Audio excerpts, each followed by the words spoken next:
Hey everyone, welcome to Judging for the Win. I'm Dave, and this is my daily ruling.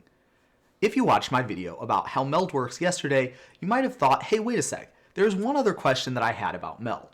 And I'll admit, I actually held this one back and I didn't cover it in the meld video, specifically because I thought this interaction was just so awesome it deserved its own standalone video just to cover it. So, when I was going through all the cards in the set spoiler, I noticed something really interesting when I was reading Mishra Claimed by Gix. I thought to myself, hey, you know what? It says you want to exile a card that's named Phyrexian Dragon Engine. Now, I thought, hey, wait a sec, isn't there already a card that's named that? And it turns out that I was actually not correct. As far as I'm aware, there's only one Phyrexian Dragon Engine in Magic, and it's the one that was printed in the new set. However, it turns out that I wasn't just making stuff up either. As it turns out, there was another card with a very similar name. As you can see here, it's called Dragon Engine, and it's a very similar name, only different by just one word. And so I thought, well, that's kind of cool. If there was some sort of a way, any way really, that you might be able to change one word in a card's name, or like add an additional word onto a card's name, then maybe you could have a really cool scenario here. But of course, that's like a crazy idea for a mechanic, right? I mean, you would expect something like that maybe in silver border land, but not in normal black border Magic. And then I thought to myself, hey, wait a second, because there was a mechanic that I remember making a video on a few weeks ago, and it seemed to do something really similar to that. And yeah, I'm talking about the sticker mechanic that they had in Unfinity, and it turns out that that's actually, even though it looks like it might be a silver border only mechanic, there's actually several black border cards in the Unfinity set that let you put stickers, name stickers, on cards that would modify their names. And so I thought to myself, well, that's kind of a cool lead, but of course, they wouldn't be crazy enough to put a Phyrexian sticker on there, right? Like, that would just be like, oh, okay, yeah. So it turns out there actually is a Phyrexian sticker that you could put onto a normal Dragon Engine, and then it would turn into its name, would become Phyrexian Dragon Engine. So that is our question for today. That is our question. You're Amy. You got yourself into a Legacy tournament. You spiked the 30% chance to get access to the Phyrexian sticker in your sticker deck. You played a turn 3 Dragon Engine. You played a turn 4 Mishra. And on turn 5, you played something that put a sticker onto your Dragon Engine. Go ahead, look it up. There are Legacy legal cards that can do that. Then you're going to attack with both of them. What do you do? What happens?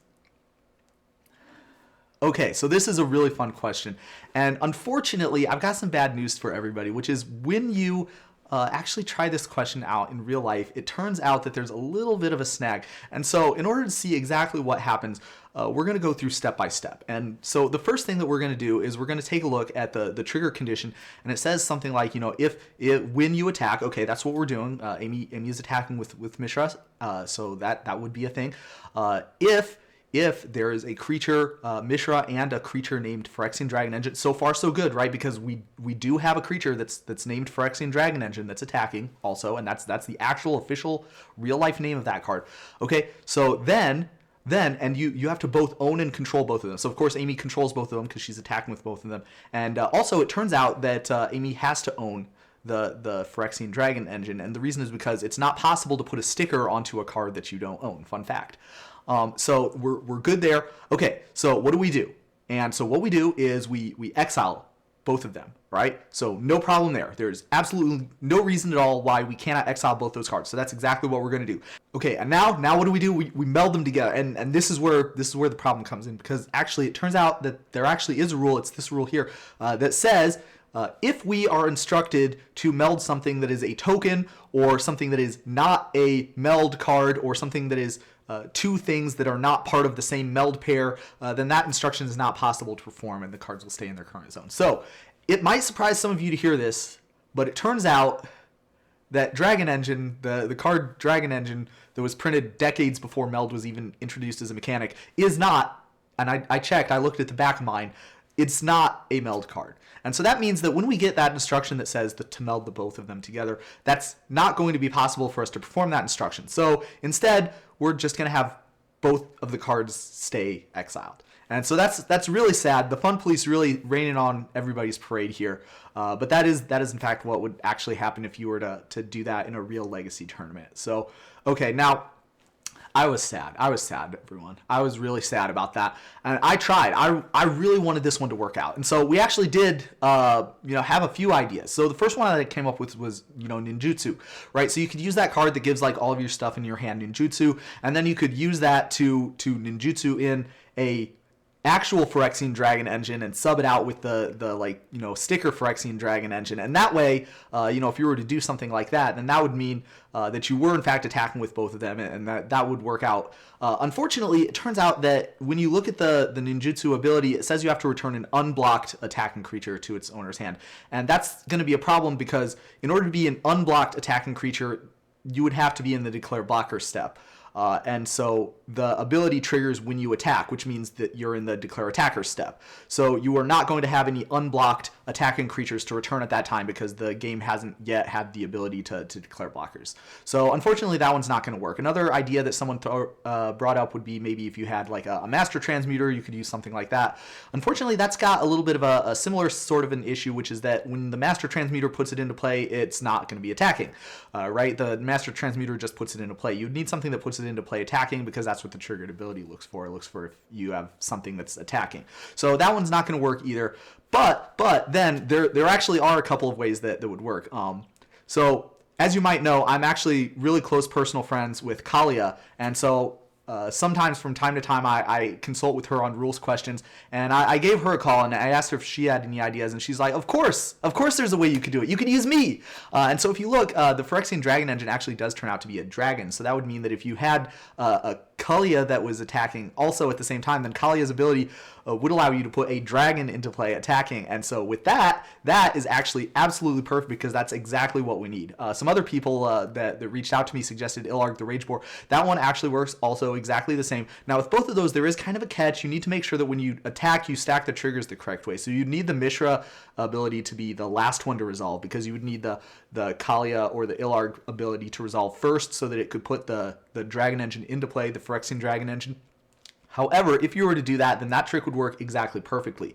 Now, there's also another kind of a bonus, especially if you were using the Ilarg ability. So if you notice, the Ilarg ability has you do something at the end of turn, and maybe you weren't really super into that, especially with your super melded together permanent. And I have some very good news for you, which is that when you exile and then return to the battlefield, which is part of what the meld ability says to do, then that would mean that at the time when you get exiled, then you become a completely new object with no memory of your previous self. So any instructions about stuff that you might have to do at the end of turn that you don't want to have to do, all that goes away if you were to meld with a different object. And of course, that's also relevant because the actual Phyrexian Dragon engine has unearth, right? So if you were to unearth the Phyrexian Dragon engine and attack with it to meld, then you would not have to do any exiling at end of turn because of the same sort of reason there. So that is a real slam dunk. So that is an excellent way to go if you had the desire to do something like that. Now, a couple of other points that I wanted to go with in order to wrap things up here. First of all, I know people are really going to be excited about the stickers aspect of this question. So I wanted to talk a little bit about how stickers worked together with this. So first of all,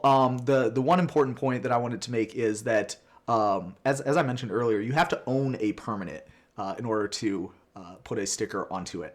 And so that would mean that maybe Nick is going to try to interfere with our plans by putting some kind of a sticker onto the Phyrexian Dragon engine so that its name is no longer Phyrexian Dragon engine. But of course, that's not going to be possible unless Nick actually owns the Phyrexian Dragon engine. So we're okay there. The stickers aren't going to interfere with our dastardly plots here.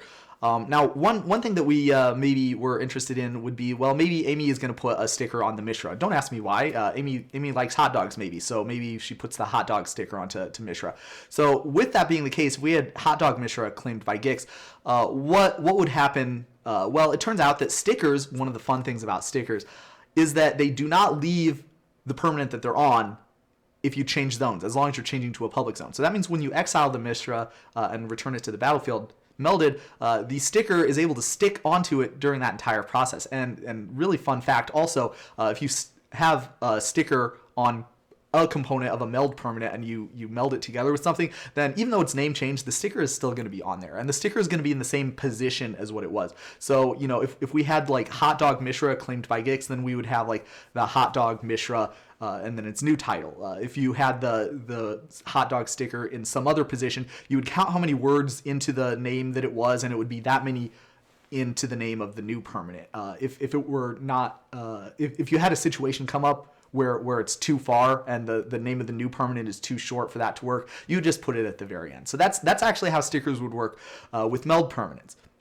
So that is all of the stuff that I thought. Now, there was one other thing that I thought maybe I had some advice if someone was going to play this deck, and that card would be Sneak Attack. And I really think that Sneak Attack is the real key, right? So with Sneak Attack, what you could do is you could play the Sneak Attack, and then you could Sneak Attack both of the Mishra and the Phyrexian Dragon Engine into play, and then you could attack with both of them. And then, of course, because you attack with both of them, you would be able to meld the both of them together. So that's like, step one of our plot is complete here. And then the other really cool part, and this is the part that I really liked, remember what we were talking about before, when you exile and then return to the battlefield, then like the permanent becomes a new object with no connection to its previous identity. So that would mean that if you were to do something like that, then for the low cost of just 2 red mana, and then whatever it costs to play the Sneak Attack too, you could get the melded Mishra into play, because there will be no sacrificing at end of turn, because the things that you were supposed to sacrifice at end of turn, those left the battlefield. So nobody is going to remember that they're actually the same permanents that we melded together. So even though, like, kind of flavorfully, if you think about it, like, maybe you would think that you would have to sacrifice the Mishra lost to Phyrexia if you were to do something like this, it turns out you actually don't, and that's the reason why, is because it's a new permanent with no memory or connection to its previous selves, and that means that there's no effects acting on it that are going to make you want to sacrifice it at the end of turn. So that's how that one works out. So that is all I have for you today. How did you do? Join me again next time for another daily ruling. But until then, I hope you have a great day.